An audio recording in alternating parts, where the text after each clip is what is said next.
तो यहाँ पे हम देखने वाले हैं जावास्क्रिप्ट array method.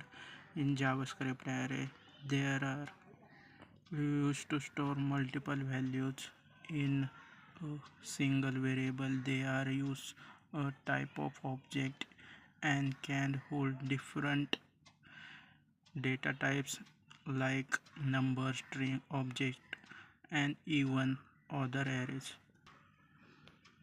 तो यहाँ पे हम देख सकते हैं कि हमने फ्रूट नाम के फ्रूट वेरिएबल में हमने apple, banana, carrot, strawberry and avocado ये सब हमने स्टोर किया हुआ है। सब एरे स्टोर किए हुए हैं, ऑब्जेक्ट स्टोर किए हुए हैं और उसके बाद में हमने उसको प्रिंट किया हुआ है।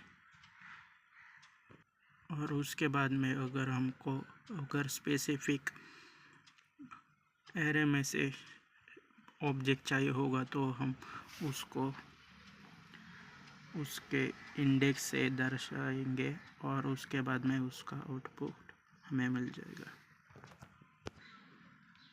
तो यहाँ पे हम देख सकते हैं कि अगर हम इस एरे को हम प्रिंट करना चाहेंगे तो हम console.log करके प्रिंट करेंगे। तो यहाँ पे देख सकते हैं हमने वो प्रिंट कर दिया है। अगर हमको एक स्पेसिफिक एरे को प्रिंट करना होगा तो हम उसको